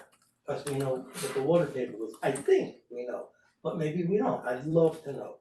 The point I'm getting at is, here is a pile cap detail of their building. Their engineer didn't do this, so I did it for free. I said, this is where you're gonna need pile caps. And what I did is I assumed grade beams on the longitudinal and latitudinal. I just said, forget about the longitudinal grade beams, I'll take the perimeter, I'll go to the horizontals, and I come up with over 3,000 linear feet of 2-foot wide concrete, reinforced concrete grade beams, 7 feet deep in the ground. And I'm saying to myself, when I look at the negative deck and somebody's telling me that this thing has no impact on air, I say it's a huge impact on air and pollution and what's being thrown. before it even gets built, because that's what embodied carbon is. This project is producing huge amounts of carbon that then get transported and stuck in the ground and get stuck underneath a mass timber building that is supposed to save the planet. And according to this guy, and this is the latest thing, a rebuttal from the applicant. It says buildings as a global carbon sink. And it just happens to be done by Alan Organchi, the architect of this project, as well as 4 or 5 other. But he talks about the beauty of the system, which I agree. The technique, the sequestering of the carbon and the use of this quick build material is elegant. You can see some of the buildings they've done, elegant and carbon neutral. Yeah. And LEED platinum besides. Yeah. However, 2 things that have happened here.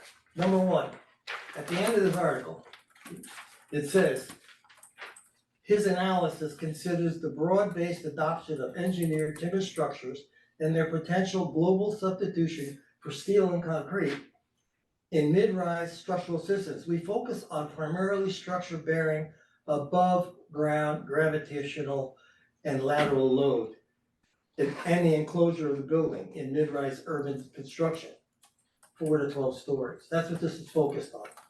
Foundation systems are not included for the reason that reinforced concrete and masonry will remain the predominant material approach for below-grade structural components in the foreseeable future. So 2 things have happened. They started off in, 11 months ago, presenting a beautiful carbon neutral, net zero, whatever you wanna call it, building. And it has, as Dick said, devolved into not a type 4 construction anymore. It's now, their latest proposal is a type 5, low-rise, stick-built interiors with maybe some timber, but I don't know the details of their exterior wall, which happens to be in type 5 construction, a 1 hour rated, anywhere near the property line. And how do they do it? I looked at mass timber and they have to do it with at least a 5-inch thick exterior wall. Yeah, that's in wood. standard, Standard. standard mass timber. That's standard mass timber for a 1 hour rated with some kind of skid on it. But it has to be a 1 hour rated wall, but that doesn't handle the stretch code, which by the way, this building is, any building in Chappaqua will be fantastic with the stretch code because it tells you about the number of fans and the appliances and the Yeah. heating and all of that. Stretch code, this was just a stretch code building, it'd be great, but they're selling it as this mass timber thing, which by the way, is not anywhere near environmentally friendly when you stick it on top of a podium. Well, let me just challenge that for a second because. I knew that would happen. Sorry. I just want to be, try and recognize the engineering reality of this. Any building you are going to put on the site is likely going to have to be in some kind of friction pier or pier structure to bedrock. Yeah, And so and that's either gonna be steel or it's gonna be concrete. I have no problem, but there's no problem, I totally agree with that. Okay, so I think that if one expects it to be net zero carbon, and you're saying that the carbon contribution of the foundation is so great that it can never be net zero, then are we suggesting you can't build here? Yes. Okay. So, no, I understand that. So if that's the case, then I think, tell me if I'm wrong, but I think the conclusion would be the net zero Monitor has to come off. not just the moniker, but justification That's the for key. this building Yeah. is not appropriate. Huh. And not that one would necessarily say you can't build here, but one would say that maybe We don't need this gimmick to build it. well, that Yes. I'm sorry, not just that, but to use this as the reason to forgive other things. Yes. Right. To not have to mitigate other That's things right. because this is gonna be so great is not honest. It's not- Exactly. It's not- That's I'm the issue, unmuted and again. again, I'm unmuted it's again. unfortunate because Excuse it me. makes the applicant go through all these gyrations in order to build a building, and if we just zoned it, you know, with Yeah, just traditional zone zoning, Okay, just the do it. applicant would like to make a Yes, statement. yeah. No, I can wait till you finish. I just wanted you to know I was So I gonna. mean, it just drives me up the wall, because we go down in this, we create this scenario, and then perhaps it becomes impossible to satisfy. We set up this law with all these ingredients, and then it comes time that it's impossible. And if, I'm sorry, the word I'm gonna use is a gimmick. It's a gimmick to get over it. If we would just do the proper thing here and get applicants set so that they could build what is reasonable for the site, reasonable for the corridor, and just do it. It Let would me, have been can I agreed upon interrupt long before ago. cause I was like, I'm so old, I forget things real quick. But the two things that I'm looking at here in the neg deck, I only looked at two things. You should run for president. I what? You should run for president. President, thank you. I looked at air, and I already know that the amount of pollution that's going, of the emissions that are going into the air is very, very large. And I looked at land, and I said to myself, you know, putting all of this stuff in 3 feet, 2 feet, 4 feet, whatever, there's the dewatering, and then there's the excavation, and there's all the emissions of on-site building that you add to a carbon footprint of a building. But in the world today, just last week was Climate Week, and in December, they're going to Abu Dhabi for the the Conference of Parties number 28. They're talking about coming up with a number that says everybody should be working with in order to build their buildings, so that in 2050, we're not gonna cook the planet. So the point I'm getting at here is there is some data out there that says you're allowed to build. You're allowed to use up the carbon or the oxygen. You're allowed, but this is how much you really are allowed. There's a formula, and there's some people out in California that are working with a formula. And what it does is the important thing. It tells people how much they can build based on the amount of carbon footprint that they're gonna create. A one-time carbon footprint allowance, a budget of how much emissions, and they manage it by the number of pounds of CO2 in the air that the project makes. They measure it. They measure the shell and they measure the structure. Okay. Okay. Can I Mr. speak? Fruber, you Can I have a speak comment for a or second? question? Can I speak for a second? Sure, yes, sir. Okay. Chuck, first of all, I can't conflate embedded carbon with operational carbon. There are two budgets for a building, number one. That's the whole idea. They're two different. No, excuse me. You just talked about building the building, not how the building will operate. So I guess what you're suggesting by your logic is we should not build the building this way because you think it has too much carbon, and then we should put all electric heat with gas, with gas burning stoves, and we should use air conditioning that uses nothing but fossil fuels. You have two budgets, okay? That's number one. Number two, I am a big believer, a very big believer, that the perfect cannot be the enemy of the good. And I would like you to tell me if this building is going to be worse than any other building that's being built, or will it be better on balance? That's a question. Second question is, you want us to be precise, and yet you throw around words like huge, gigantic, the biggest, it'll have so much carbon you won't believe it. Can you measure that for us if you're so Yes. intent on doing that? Yeah, And well, let me here's ask the you one thing. last question. I have one last question. Yeah. Gray and Organsky, which you waved around their paper, are not only professors at architecture school, are not only consultants to the country of Bhutan about mass timber, but they have, well, you raise your hands as though you're mocking them. You have already lampooned their project. I'm sorry to say, you do lampoon it. The point I'm trying to say is be as demanding of your own attitudes as you are of this project. So please tell me if you would like to have a question submitted regarding the embedding of carbon, the amount of concrete that will be used. Before you jump to the conclusion that you have already stated, should we not measure that or ask it specifically? You raised also, the architect sent a letter, which you didn't cite, I don't know why, but as part of what they included in their letter was that document that you raised. But again, I'll ask it again. Is this project better or worse than any other project we've built there according to the existing code? All right. Well, And will you please credit, while you make your discussion, will you please bring it to the planning board's attention that there are two budgets. There is the embedded carbon for building it, and there's the operational budget. And lastly, Yeah, I but want to say something. Yeah, they have the Net zero document. was not our title for our project. That was the title that has been from the ether, sort of become, and now it's becoming like, I feel like it's like a piñata. We didn't actually come in and say, here's our net zero. We want to call it net zero. We want to say we're looking for a green building where we're trying to maximize the absolute degree technically possible today. And by the way, it's changing every day. You're smiling, Chuck. I'm glad what I'm saying is amusing. We are trying to build with the greatest amount of technological ability a green building that we can, and we split it into two different budgets. I'll be quiet. We're not looking to cancel the project. I'm not saying There that. are flaws in what people have said is gonna happen.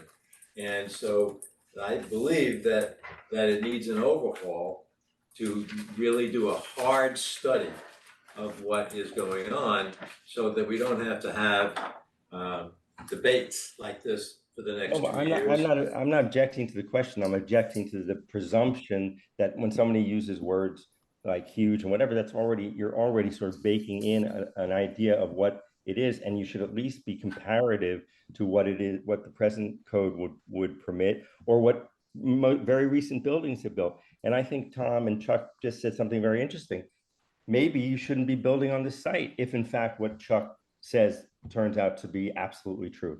Maybe it's, if you guys don't want to disturb the soil because Chuck says it's going to need however many metric tons of concrete, but then you really are saying this site is so questionable in Chuck's mind. It's not questionable in my mind yet. It's not questionable in my architect's mind.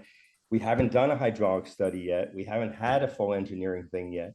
But I'm just saying, you can't, I don't believe it serves anybody's purpose to be imprecise on any side, and that includes Chuck's side. Yeah. Mr. Feinberg, can I just respond to one thing here, if I could? I never meant to suggest that this site shouldn't be built on. I was just following up Chuck's logic stream. I don't mean, Tom, I don't want to talk over you. I don't mean to say that you're trying, that isn't in the context of you're against this project. I literally mean it as a Technically, I said that I never said that it should be built on because you have to put concrete in the ground. I said, if you're gonna build it, you have to put concrete in the ground or steel or something, pilings in order to build a foundation. Every building needs that. So it's illogical to say that, you can't have concrete on the project. And that's not being said. And do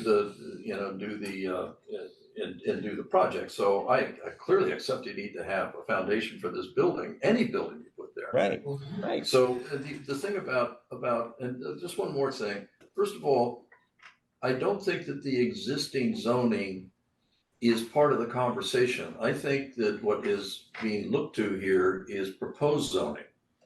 And the measure of the proposal that you have in front of the town board against existing zoning is not what we're faced with. It's not part of the discussion. It's the leap to new zoning, which is meant to achieve certain things to the benefit of the town and benefit of you and everybody. And that's the metric that we're trying to struggle with here. And the carbon footprint is key to this discussion because that's the one that, and it's interesting to learn that it was never your title for the project, Carbon Zero, as part of the title for this project. Somewhere that came up, which I think is looking like it. Excuse me, Bill, I want to try and get somebody else in to talk for the last 10 minutes before this meeting becomes over. Do you have anything to say? Oh, I don't really have anything much to say. Thank you for thinking of me. I mean, Who are you anyway? basically, I would like to say that I think this is a terrible shame that the process became what it did for everybody's sake, right? It did not have to be this way. Did not have to be. And I know I'm very practical, so we are where we are, but I do want to say to everybody, including Mr. Feinberg, including his team, it did not have to be this way. Everybody that you see in this picture would have come together had there been a different organization, a different process to unroll, than what happened. And it wasted a lot of time, a lot of money for a lot of people, a lot of energy, and it really didn't have to go this way. I don't think there's anybody, I know there's nobody in this room who's against having a project there, and there's nobody trying to kill a project there. But we're trying to get a better result for this community, and I guess there are different minds what's good for the community, but we believe in our community and we want a better result for the community. And that's what all this effort's about. And also a better result for the community as a step to go forward. Unfortunately, Mr. Feinberg, the moniker that we're talking about was stuck to this project and heavily promoted as a gimmick to not look at a bunch of things about it. And it was gonna be net zero, net zero, net zero. So a lot of things, and I'm not saying you did it, I really don't know where it came from, but it materialized. Don't look at this, don't look at that, because this is gonna be such a different building with net zero carbon. And that was the selling point. And there's a lot that should have been looked at early on and worked out early on. And it could have been done by now. I mean, that is the should have been done. I just want to say, I certainly, it's impossible to disagree with that. The process could and should have been better. What I just want to say though is nothing was done to snow or pull the wool over anybody's eyes. Whether I say net zero, the building is going to attempt to achieve net zero operation. That is going to be our intent. Now, if we have a restaurant there, that may deplete reaching 100%. But net zero is even not a hard and fast rule. For example, one of the things we put in the proposal was that if we couldn't produce enough electricity, we would buy net zero energy produced, right? That's what we said. So the building itself is not going to be purely producing all of its electricity, almost certainly. So I mean, just to give you an idea, and the last thing I want to say, I know you guys it's late and we've been on a long time, but Tom, all I meant to say was, when you say it's a net zero building, it is very important that you have two budgets. Okay, it's super important to look at that way. No, That's why I don't think, and that's why I don't think it's a gimmick, whether we use the term net zero or not. It's that we're saying we have a carbon budget for embedded carbon due to the production of the building, and then we have an operational budget. And those are both very important budgets. They're not equal, but they're very important. I appreciate that, and thank you for joining us tonight. It's very important to hear from you, and I sympathize with your position, empathize with it actually, because I've been through it myself. Thank you so much. I appreciate you bearing with me in all respects. Yeah. And by the way, just for kids, when I looked at land and I looked at air, those are two things in the negative deck that need to be totally flushed out and looked at in relationship to the code. So maybe we need another look at the net deck. Maybe the net deck isn't a net deck, maybe we need an EIS. And we might need some more time. So, well, that's, We gotta look at, you guys have questions and millions of questions, and Yeah, where but are it's- the answers? But But we don't have- yeah, you it's- need to take that to the town board. that's the town board, obviously. I Not mean, us. if this is just a special meeting and all we are an interstate agency. We do not have any authority on this at all. Whatsoever. No voting, no So nothing. why are you looking at the net deck then? We're looking at it because we feel we should comment on it, we should look at it, We're and we just think it's our duty, or gluttons for punishment, I guess. But we really think it's an obligation that we should comment and look at. Frankly, the town board members don't have some of the background and expertise that some of the folks on the planning board have. They've said that many times. Or visitors that we have today. And so, we wanted to, frankly, lend our hand. We've done it before. I don't know why we keep doing it, they keep, ignoring us, but, we keep going back. And, Well, the biggest thing that I heard tonight was we're starting to think about the climate as part of this project, not just the parking or traffic. We've included another whole category. And they can split it into saying this is zero carbon for the building once it's in operation. Yeah. You wanna put it that way, Yeah, yeah, that's more honest Yeah. than well, saying. more direct, and I think what we heard tonight, it's very interesting to hear that this moniker was not something that came from the applicant, and it's very unfortunate. Maybe it did. There are two. Maybe it was for the operation. but I also changed the moniker. It was mass timber, but now with the new Yeah. high ply and pulling it half mass timber, it kind of sticks on top of the podium. Yeah. Half mass. You're supposed to giggle at that. Okay. That's supposed to be funny. Good. I'm too tired. Okay. I just want you guys to know, I want you to know, I'm speaking into you from Chicago, where all of the skyscrapers are on wood piles. Just want you to know.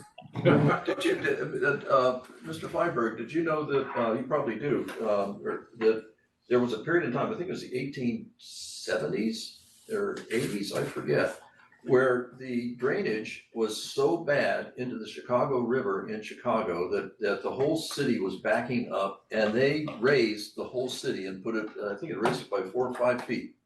Old Wacker Drive. Block by block, these Mhm. tall buildings, they just went in block by block and they raised Lifted the them? whole city. Yes, and one year there was one of the walls broke and all of downtown buildings in the basement were flooded. Oof. You know, of course, the great story about Chicago where they reversed the Chicago River, right? Yes. Okay, so they reversed the Chicago River. They did it in the middle of the night, basically like on Christmas Eve sometime, when it was snowing. And by the time St. Louis woke up and knew it would happen, it was a done deal. So, but that's Chicago. That's not Yeah, Chapel. exactly. Thank you for letting me, thank you for listening. Yeah. Thank you very much. Thank you. I appreciate your time. Thank you. Please. Second night, to close everybody. the meeting. Second. Thank you, All in Mr. favor? Feinberg. Aye. All right, thank you. Yep. Thank you, Jennifer. Good to see you. Jennifer, nice of you to visit. Thank you, too. Sabrina.